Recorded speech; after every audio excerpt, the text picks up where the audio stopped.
Hello hello à toi qui m'écoutes, moi c'est Fanny. Bienvenue sur le podcast Moi aussi j'ai mon histoire, un espace de parole libre et sans jugement pour les enfants, préados et adolescents. À travers cet espace, je souhaite leur proposer de venir s'exprimer sur un sujet qu'ils vivent actuellement et leur permettre ainsi de nous partager leur histoire avec leurs ressentis, leur vision, leurs mots d'aujourd'hui. Un podcast à partager sans modération pour les plus grands et les plus jeunes, car une histoire racontée ici résonnera probablement ailleurs. Si c'est le cas ou si tout simplement ce podcast te plaît, n'hésite pas à t'abonner à la page Moi aussi j'ai mon histoire sur ta plateforme d'écoute habituelle et à mettre un petit commentaire. C'est très rapide pour toi et moi, ça va me booster à fond.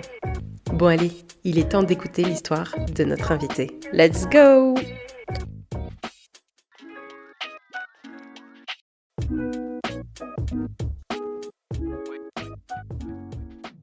Vous connaissez l'association Juste Humain? C'est une asso qui organise de nombreux événements auprès d'enfants hospitalisés. Son but? Offrir à ces enfants ainsi qu'à leurs proches une parenthèse culturelle et artistique pour oublier la maladie, valoriser l'image de soi et recréer du lien social. Une très belle asso qui fait un travail absolument remarquable et qui se démène pour apporter de la magie dans la vie de ces enfants. Si je vous parle de Juste Humain, c'est parce que lorsque je les ai contactés pour leur parler du podcast et des connexions qui pourraient éventuellement se faire, j'étais loin de m'imaginer que je pourrais faire la rencontre du petit Imad. Oui, je me permets de l'appeler ainsi, le petit Imad. Vous l'avez sans doute vu aussi à la télé il y a quelques années. Comme des millions de Français, j'ai découvert son visage lorsqu'il avait 8 ans dans une interview diffusée dans l'émission 7 à 8. Si vous n'avez jamais vu cette interview, je vous la conseille fortement. En tout cas, ce petit Imad a bien grandi aujourd'hui et j'ai la chance de pouvoir discuter avec lui et de vous partager son histoire. Salut Imad, comment tu vas? Salut, j'espère que vous allez bien. Eh ben, très bien, je te remercie beaucoup. Bon, je te demande pas si tu es stressé, toi, a priori, ça va. Non, moi ça va. Ça va, tu as l'habitude des interviews, de la télé. Ok. Bon, à la base, quand j'ai contacté Nathalie de Juste Humain, je voulais rencontrer voilà, un enfant. Mais il s'avère que tu as déjà fait pas mal d'interviews, dont une qui est absolument légendaire, donc celle de 7 à 8. Est-ce que ça t'embête si on revient un peu dessus? Non, moi ça me dérange pas. C'est là où a débuté ma carrière un peu, on va dire. Exactement, on peut parler de carrière, clairement, clairement. Alors, attends, je vais peut-être un peu vite. Est-ce que déjà tu peux te présenter quel âge tu as? Quel âge tu es? Bien sûr. Donc bah moi c'est Imad, comme vous le savez, je pense. J'ai 16 ans aujourd'hui. Je suis en classe de seconde. La rentrée, elle a été un peu dure parce que j'ai dû changer d'environnement, le lycée, etc. Mais là, on s'y habitue. Les évaluations à plein régime. Lundi, j'ai 4 évaluations. Déjà? Ouais, déjà. Et peut-être pourquoi pas me focaliser un peu sur cette année pour pouvoir aller dans un cursus qui me plaît, qui est le domaine du journalisme. Comme tu le fais, Fanny, c'est excellent. Oh, t'es trop Et mignon. puis voilà. Trop bien. Donc, bon, on va y venir sur justement tes aspirations, de ce que tu veux faire demain. Et hyper intéressant en plus que ça soit dans le domaine du journalisme. Par rapport à ton histoire, je trouve ça hyper touchant et hyper empathique en fait. En tout cas, merci pour ta présentation. Je voulais effectivement revenir sur ce passage, comme tu dis, qui a lancé ta carrière. À l'époque, tu as 8 ans. Est-ce que tu as des souvenirs de cette interview? Si oui, lesquels? Comment tu as vécu toute l'attention qu'il y a eu autour de toi après cette diffusion? Pas de souci. Bah, d'abord, en fait, il y a eu le film Et les Mistral gagnants que j'avais réalisé avec une réalisatrice. Et en fait, on les a contactés, comme toi, Fanny, pour avoir une interview d'un enfant. Et elle s'est direct dit, bah, il y a Imad, il est disponible. À ce moment-là, j'étais beaucoup à l'hôpital. Et enfin, on a dit, pas pour le moment. Mais après, vu que j'avais fait la greffe, c'était en pleine période des greffes, je me rappelle. J'avais repris l'école et à un moment, je rentre enfin chez moi. J'ai un conducteur enfin spécialisé qui me m'emmène à l'école et que il me fait revenir à la maison. Et je me rappellerai toute ma vie à ce moment-là. Je vois des grosses caméras en bas de mon immeuble qui les font monter, etc. Moi, j'ai cru que c'était, je sais pas, Il y avait Kylian Mbappé dans voilà. le coin. Et on me dit, est-ce que vous savez c'est où le 1 impasse Jean Jaurès? Je dis oui, oui, c'est là. Et on me dit le 5e étage. Je lui dis ah oui, c'est là où j'habite. Si vous voulez, je vous emmène. Du coup, j'emmène. Je me rappelle, je crois que c'était Thierry de Mézières, Monsieur Thierry de Mézières. Et, je l'emmène vers l'appartement et il me dit ouais, c'est ici. Et je toque à la maison, je dis, papa, il y a des messieurs qui veulent te voir. Après, ils se disent bonjour, etc.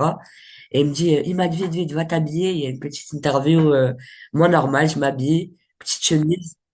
Ah, donc, t'étais même pas prévu les jours d'avant, c'est Non, je savais pas. incroyable. D'accord, ok. Et toi, comme ça, t'étais... Ouais. Ah non, mais parce que là, ceux qui nous écoutent et qui n'ont pas vu l'interview, ils se rendent pas compte de la qualité de l'échange et du portrait que tu as eu. Je suis... Heureusement que je suis assise là. Ah ouais, ok, c'était même pas prévu. Non. Enfin, en tout cas, toi, tu ne le savais Ah pas. non, non, non. Vraiment pas. Oh. Et tu avais 8 ans. Et alors, c'est très bien que tu parles de ce documentaire-là. Je l'ai vu hier soir, pour tout te dire. Justement, je me posais la question si ce film, si ça avait été tourné avant l'épisode de 7 à 8.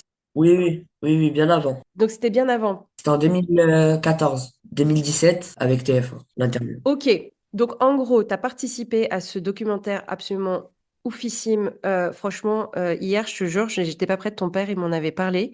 Je pensais pas sourire, rire et pleurer en même temps. Fallait prévenir, en fait. Ouais. Non, franchement, incroyable ce documentaire. Bon, je vais un peu dans tous les sens parce qu'il y a tellement de choses dans ta vie, Imad, entre l'émission, ce film et puis bah, du coup la maladie que tu as eue. Et à la base, je voulais revenir effectivement sur cet épisode qui a lancé ta carrière, comme tu dis, j'adore. Qu'est-ce que tu te dis, toi, quand tu revois les images de cette interview?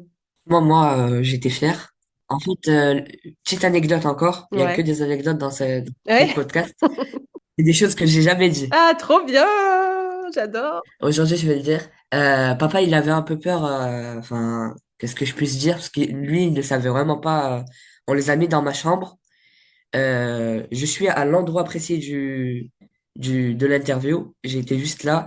Et enfin, ils étaient dans la chambre. Et il n'y avait pas de bruit. Personne était à côté de moi. Du coup, ils avaient un peu peur de ce que j'allais dire. Après, ils m'ont dit, juste après l'interview, qu'est-ce que tu as dit et tout. J'ai dit, vous verrez dimanche à la télé. Et dimanche, franchement, c'était très beau à voir. Le téléphone, il faisait que de sonner. Papa, il était fier. Maman aussi. Bah, tu m'étonnes. Et toi, aujourd'hui, tu es fière aussi. Tu te rends compte de ta prise de parole, ta posture, tes mots, ton émotion, tes sourires. Tu dis qu'à l'hôpital, c'est la fête, que c'est trop bien et tout, alors que bah, c'est dur, quoi. Toi, tu es là, un petit bonhomme de 8 ans qui parle comme ça en mode hyper décontracté. Bah non, mais c'est normal, il y a pire que toi. Tu te rends compte de ça? Mais c'est sûr. Mais bien sûr, c'est sûr. Bah, je le redis encore, aujourd'hui, il y a des gens qui sont dans le besoin, qui, à l'heure actuelle, enfin, sont dans des pays où il y a des conflits, etc. Et nous, je pense qu'on n'a pas à se plaindre. On a à manger, on est dans un pays, qui nous traite bien. Enfin, on a tout qui est à portée de nos mains. Et je pense qu'aujourd'hui, bah, se plaindre pour un froid, pour un chaud, pour, un fait beau, il fait pas beau, Ah, mais ça, c'est sûr. Mais il n'empêche que tu as des moments qui sont difficiles, notamment où ta mère, elle te met la sonde dans le nez, où ça te fait mal, où tu dis après que ça te chatouille. ouais, Mais je veux dire, ça, c'est complètement légitime et normal. Tu pourrais te plaindre et en avoir marre et de dire, oui. j'en peux plus de ça. T'as jamais eu ces moments-là, petits, un petit peu peut-être, mais pour toi, ça prenait pas le dessus? Non, en fait, moi, franchement, au niveau maladie, enfin, je me suis jamais, enfin, depuis petit, mais je posais des questions à mon papa. Je disais, cette question revenait souvent. Pourquoi moi et pas les autres? Enfin, mes cousins, mes cousines, on était, je me rappelle, invités à des fêtes, des anniversaires, etc. Et je disais, papa, pourquoi moi, je suis branché H24 à une machine et, enfin, je me posais tout le temps cette question, pas moi. Et, juste après, enfin, avec l'interview, etc., j'ai eu pas mal d'invitations. J'ai été à Londres voir le joueur Riyad Mahrez, Mehdi Benatia, avec beaucoup d'interviews, etc.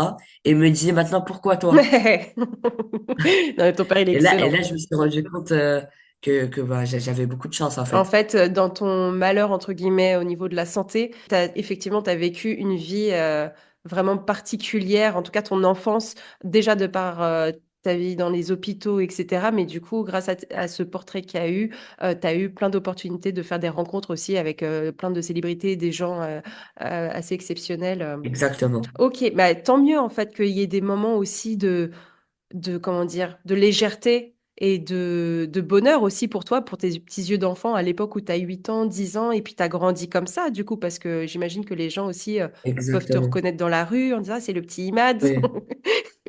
Et ça te va si on t'appelle toujours le petit Imad ou parce que bon, tu as 16 ans maintenant, quoi. Non, on a vieilli un peu, mais ça me fait du bien en vrai. On rajeunit. C'est bien, c'est bien. Moi, c'est trop bien.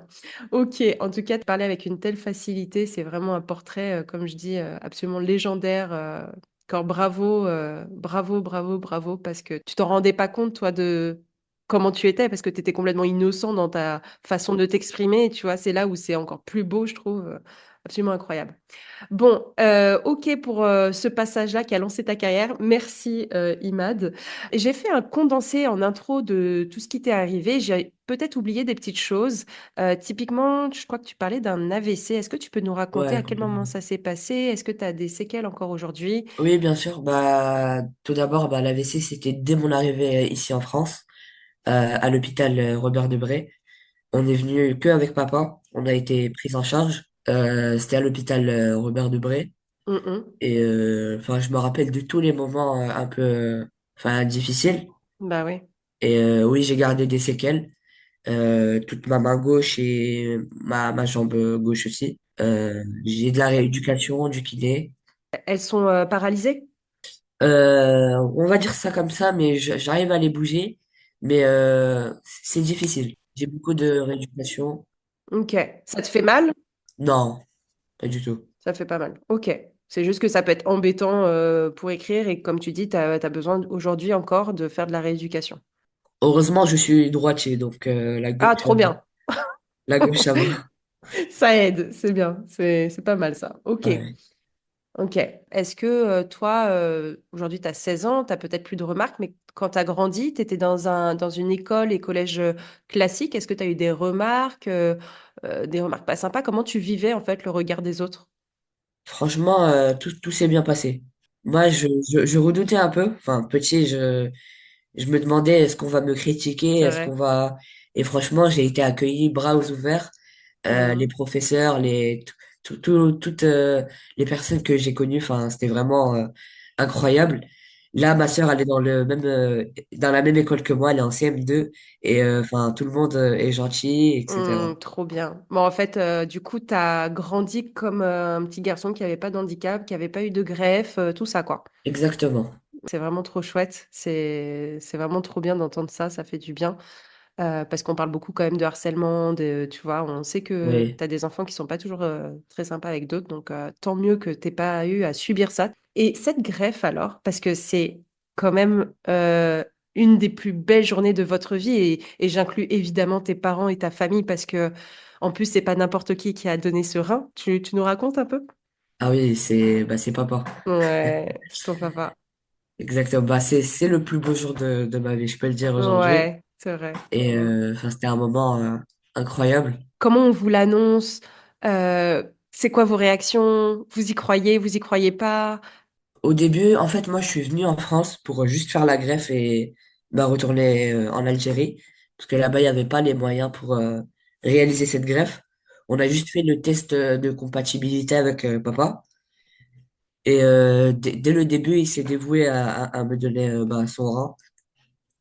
Et on est monté en France juste pour faire la greffe, etc. Mais avec les complications que j'ai eues ici, avec l'AVC, le manque de médicaments, etc., on a dit qu'on pouvait pas réaliser cette greffe tout de suite. Du coup, ça a été un peu un moment de stress par rapport à mes parents.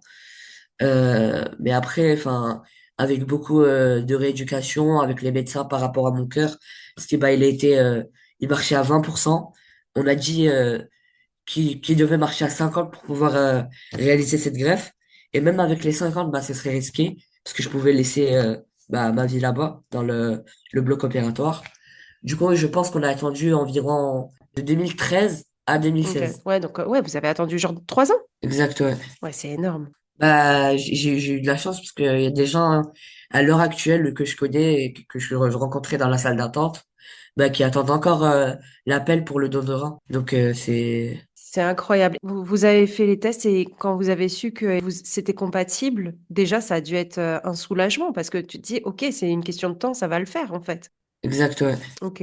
Donc, comment on vous l'annonce et est-ce que tu as peur de moment tant attendu de cette grève de rein? Je me rappelle, ouais, bien sûr, comme si c'était hier. Enfin, moi, pour moi, c'était une prise de sang et c'est Ah tout. ouais? Du coup, ouais, moi, j'étais pas, enfin, j'étais habitué, en fait, au monde de l'hôpital, Hmm. etc. Et je me rappelle, on est parti chez moi, papa et maman. Je me rappelle que ma soeur, je crois, non, si, elle était née, elle Elle était était née. née? Oui, on la voit dans le documentaire Mistral gagnant des bébés. Là, elle a grandi. Elle fait presque ma taille. Elle a grandi vite. Hmm. Et on est parti bah, avec les parents à l'hôpital et enfin je me rappelle comme si c'était hier, on m'a dit que ça allait être le plus beau jour de ma vie. Moi j'étais content. J'allais refaire bah, mes besoins comme tout le monde. Je Hmm. pouvais pas faire malheureusement mes besoins. Boire de l'eau c'était compliqué parce que bah, on pouvait pas filtrer, etc. Et l'anesthésiste, il vient, il me débriefe un peu, il me dit ce qui va se passer. Et franchement, bah, ça s'est hyper bien passé. J'imagine la joie et le Ah oui, soulagement de tes parents aussi et de toi évidemment, mais ça a été un vrai combat quoi. bien sûr. Enfin, et pour la petite histoire, moi j'ai eu ton papa avant qu'on s'appelle toi et moi et qui m'a raconté. Et je lui fais aussi une grosse bise parce qu'il est tellement adorable. Comme je lui ai dit, les chiens ne font pas des chats, hein. Franchement, vous êtes incroyables. Et du coup, il m'a aussi voilà raconté un peu bah, son histoire à lui en tant que papa dans tout ça et c'était hyper touchant. Il disait qu'en gros, il n'avait pas le choix en fait que d'accepter la maladie parce que sinon, si t'es que dans le refus, dans le On peut pas y arriver. exactement. Et j'imagine que du coup, sa façon de penser et celle de ta maman, ça t'a aidé aussi. Et aujourd'hui, t'es Imad avec cette force de caractère, ce mental. Vous avez tous une résilience et ouais, une force de combativité qui est juste exceptionnelle. Et c'est une vraie leçon de vie qu'on doit garder encore aujourd'hui. Enfin, franchement, moi, je suis trop contente, je te le dis, d'échanger avec toi. Pour moi, c'est un honneur hein, de parler avec toi, je te le dis. Il y en a qui se plaignent pour tellement Bien sûr. peu. Tu te dis comment c'est possible. Bon, bref, en tout cas, vous êtes remarquables, vraiment, vraiment, vraiment. Merci beaucoup. C'est hyper sincère. Est-ce que tu as, toujours quand même un suivi médical? Tu parlais de rééducation justement par rapport à ta main et ta jambe. Est-ce que tu dois toujours prendre des médicaments? Aujourd'hui, les besoins, c'est bon, ça fonctionne. Tu peux boire comme tout le monde. Mais c'est quoi ton parcours de santé en ce moment? Aujourd'hui, bah, le combat continue. Même si on croque la vie à pleines dents, on essaie de rattraper un peu le temps perdu. Je vais à l'école, enfin au lycée comme tout le monde. Ouais, le combat continue. Bah, juste après la greffe, il y a eu quelques petites complications par rapport à un virus qui s'appelle l'EBV, qui était présent en fait dans le rein de papa, mais qui est totalement normal pour enfin, les grandes personnes. Mais pour moi, vu que j'ai un système, on va dire, immunitaire un peu enfin, fragile, ça a fait comme un petit cancer que j'ai pu éviter en en faisant une petite opération juste après pour enlever les amygdales et les végétations. C'est grâce aux médecins qui l'ont direct remarqué. C'était vraiment extraordinaire. Je les remercie aujourd'hui. Ah, Et, du coup, c'est les équipes toujours de Robert Debré? et les équipes de Robert Debré, c'est ça. Ok. Mm, mm. Et bah aujourd'hui, enfin le virus est toujours présent, mais c'est beaucoup moins grave que ce que j'avais juste après la greffe. Je continue toujours oui, les rendez-vous à l'hôpital, à Robert Debré toujours. Je suis suivi un peu partout. Tout ce qui est yeux, je suis suivi à Rothschild. Vu que Oui, j'ai je me souviens que dans le portrait de 7 à 8, tu parlais de la myopie. ouais, Et je me souviens que Thierry de Maizière, il a dit, bon, ça, la myopie, à la limite, c'est pas très grave, mais ça existe quand même. exact. Il y a toujours ça. Ok. Du coup, bah, je suis suivi un peu partout par rapport au rein. J'ai chaque année un contrôle annuel Mm, mm. où on vérifie un peu les dosages des médicaments parce que j'ai des médicaments à prendre tous les jours. C'est des antirejets qui me sauveront à vie par rapport aux dents de rein que j'ai eues. Et je les prends matin et soir et ça va me suivre à vie. Tous les jours, j'ai des médicaments, mais par rapport à l'hôpital, ça dépend. J'ai des rendez-vous, on va dire, je crois que la semaine prochaine, j'en ai un. Et en fait, ça va dépendre de mon état. Si je vais bien, le médecin va dire, allez, je te revois dans un mois et demi, 2 mois. Et du coup, c'est moi et ma sœur. Donc, bah, ni elle aussi, lors de sa naissance. Peut-être qu'elle avait les mêmes gènes que moi. Et bah, c'était vraiment vrai. Il y a eu les mêmes gènes. Du coup, elle avait quel âge? 8 ans, on va dire? 7 8 ans. On lui avait dit bah, qu'elle avait la même maladie. Elle était elle aussi porteuse de cette maladie. Du coup, bah, c'était un fardeau. C'est, on va dire, la goutte d'eau qui fait déborder le vase chez papa et maman. Ils étaient vraiment Dévasté. dévastés de pouvoir recommencer le combat à zéro. Et franchement, elle a fait 7 mois de dialyse. En fait, elle a été vite prise en charge. Elle n'a pas eu les mêmes complications comme moi, on va dire tout ce qui est problème du cœur, etc. Moi, il est à droite, mais elle, normale. Ok, d'accord. Elle, c'est une voiture européenne, moi, je suis une voiture anglaise. J'adore. Mais là, ton cœur, du coup, il est toujours au même endroit ou il a dû À changer de droite. place? Non, il est toujours à droite. Et du coup, elle a fait 7 mois de dialyse. Et après, Mhm, bah, c'était encore son meilleur jour, on va dire, qu'elle a pu recevoir un appel des médecins. mhm. Comme quoi, on lui disait, bah, il y a un rein qui t'attend à l'hôpital. Je me rappelle, il était vers les coups de 8 heures, on va dire, 8 heures du soir. Et tout le monde était en train de dormir et maman reçoit un appel. Il y avait que moi et maman et ma sœur. Papa était en train de travailler. Et elle reçoit un appel, maman complètement en panique. Elle appelle mon père, lui dit, oui, j'ai reçu un appel des médecins. Elle était totalement en panique et elle a pris la voiture de sa copine parce qu'elle avait pas le permis à ce moment-là, je me rappelle. Elle est vite partie accompagner ma sœur à l'hôpital et 24 heures plus tard, elle était greffée. Non, ah ouais, non, mais à partir du moment où en gros il y a un donneur, c'est hyper rapide, quoi. Et vous avez pas du tout l'identité de la personne, Non, on n'a pas le droit de...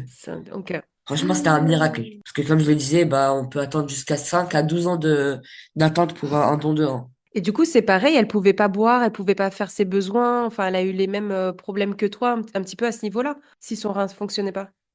Non, pas totalement. Elle pouvait faire ses besoins. Moi, j'étais vraiment en phase terminale, on va dire.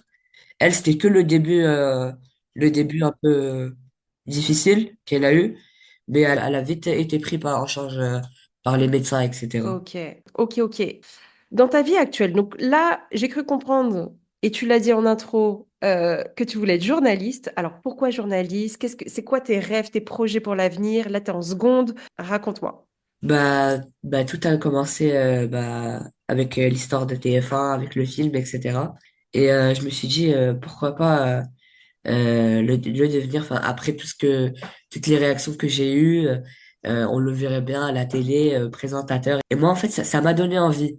Et il y a pas longtemps, là, c'était l'année dernière, avec l'émission de Ça commence aujourd'hui, j'ai eu la Avec chance Faustine. avec Faustine, exactement, j'ai eu la chance de présenter un peu l'émission.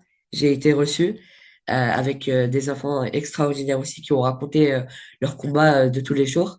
Et depuis ce moment-là, bah, enfin, ça m'a donné en fait Encore plus envie de te consacrer dans ce domaine-là. exactement. Ah bah écoute, je te le souhaite. Du coup, l'idée, c'est que, bon, on n'y est pas tout de suite, hein, Oui, bien step sûr, by step. Mais une fois le bac passé, c'est faire une école de journalisme, te professionnaliser en tout cas dans ce domaine-là. exactement. Ok, les mois, les années vont passer et du coup, ton projet aussi va se dessiner au fur et à mesure et j'ai hâte de suivre ton parcours aussi à ce niveau-là. J'ai vu que tu étais hyper actif sur les réseaux. Est-ce que tu veux partager ton compte auprès de ceux qui nous écoutent? Bien sûr, voilà, j'ai fait une petite story ce matin pour annoncer un peu, mais j'ai Ah, trop bien! pas trop concrétisé pour garder un peu le suspense aux personnes. Mais ouais, je suis un peu actif. Moi en ce moment, parce qu'avec le lycée, je suis beaucoup, on va dire, je joue la Champions League avec la Liga. Enfin, il y a les cours d'arabe avec le lycée, c'est vraiment extrême. Du coup, j'ai pas forcément le temps de poster. Mais en période de vacances et tout, bah, je peux poster. Et enfin, dans mon compte, on est une grande communauté. Enfin, j'essaye de donner de la force toujours aux personnes, que leur dire, bah, il y a toujours pire. Et c'est ma communauté, je l'appelle la 0205 Family. C'est ça, j'ai Et vu. elle vous embrasse, voilà. Bah, on l'embrasse fort aussi, à tous les fololos, tous les copains, toute cette communauté qui soutient Imad et qui suit surtout ses actus. On embrasse fort et j'espère que du coup ma petite communauté à moi va aussi suivre la tienne et me faire de belles rencontres. Tout à fait. Ah, bien sûr. Super. Est-ce que éventuellement, tu aurais un message à faire passer à ton toi de 8 ans si tu pouvais lui parler aujourd'hui? Moi, je pourrais lui dire, profite de ce qui t'est arrivé, de tous les bons moments et oublie le passé. Enfin, faut oublier un peu tout ce toutes les souffrances qu'il a pu avoir ces Imad-là et de croquer la vie à pleines dents, de profiter de ce qui va lui arriver plus tard. Et puis voilà. Ok, trop bien. Et malgré justement ton discours hyper positif, ton mental d'acier, ta rage de vivre, etc., tu as eu quand même des moments de souffrance, de peur, de crainte. Est-ce que tu as eu peur aussi peut-être de mourir ou des choses comme ça, des choses assez sombres? Mes parents, oui, mais moi, franchement, non, vraiment pas. Tu étais dans l'acceptation, tu avais peur de rien, Oui, bah quoi. oui. Mais ça, c'est plutôt grâce, on va dire, à la religion un peu spirituelle, etc. Ouais, ça t'a Oui, aidé? beaucoup, Beaucoup, ok. Et beaucoup, est-ce beaucoup. que tu aurais un message à des enfants petits, plus grands, qui ont aujourd'hui peut-être un combat à mener au niveau de la santé? Est-ce que tu aurais un message à leur Oui, faire bien sûr. passer? Bah, aujourd'hui, bah, je peux donner cette force-là à ces personnes et leur dire, même si on est dans les moments les plus critiques, on va dire, on est enfin confronté à des maladies, des situations bah, on peut pas surmonter. Faut toujours se dire qu'il faut aller de l'avant, même s'il n'y a pas de solution, il y aura toujours une qui ouvrira des portes et qui fera évoluer ou cette personne. Et qui fera du bien en fait. D'aller de l'avant, c'est le fait Exactement, de se dire, allez, on aussi continuer en fait à vivre comme toi, tu l'as fait en fait, malgré exactement, tous ces rendez-vous médicaux, ces moments difficiles avec cette histoire de sonde, etc. Ça t'a quand même, dans tout ça, t'es quand même resté hyper positif, quoi. exact. Et c'est le message que tu veux faire passer. C'est ça, La positive attitude. c'est ça. Et en plus, elle te suit encore aujourd'hui. T'es tellement communicant. T'es un vrai petit bonheur, vraiment. Ne doute jamais de toi. Je te souhaite vraiment le meilleur dans ce nouveau projet dans le journalisme. Ça a tiré à merveille. Peut-être que tu changeras. Peut-être dans la vie, on passe par des envies, des besoins différents. Tu auras d'autres idées. Peu importe. En tout cas, aujourd'hui, c'est ça. On verra. Et en tout cas, au plaisir, tu me donnes de tes news. Au plaisir, on se recontacte. Au Bien plaisir, sûr, évidemment, je suis tes aventures. Je te remercie beaucoup. Je remercie beaucoup Nathalie Nikolov, aussi Céline Robert, c'est ça, oui. C'est formidable, ouais. pour leur confiance et cette mise en relation. C'est un vrai bonheur là de pouvoir discuter avec toi, d'avoir pu échanger aussi avec ton papa. Vous avez une histoire absolument incroyable. Je suis pleinement ravie, vraiment, et c'est vraiment sincère qu'on ait pu parler comme ça. Je te souhaite plein de bonheur. Courage pour tes cours, Merci, ça fait extrêmement plaisir. pour tous tes cours. Voilà, j'espère que tu as apprécié ce moment. J'ai l'habitude en fait de proposer à mes invités pour une fois, de donner une note. C'est toi qui donnes une note à l'interview, au moment que tu viens de passer. C'est pas me noter moi, c'est vraiment toi, comment tu as ressenti cet échange. Est-ce que ça t'a plu? Est-ce que pour toi, peut-être ça a été difficile de revenir sur certains sujets? Et c'est une note entre 1 à 5, 5 étant la meilleure note, 1 étant la mauvaise note. C'est pas grave, tu me dis vraiment comment toi tu as ressenti le truc et quelle note tu donnerais. Franchement, moi, je mériterais, on va dire 10/5. Excellent. Ok, j'adore, j'adore. Ok, Et franchement, moi, ça m'a fait plaisir et enfin, j'aime beaucoup parler, m'exprimer et c'est quelque chose que je fais souvent. c'est Donc, vrai.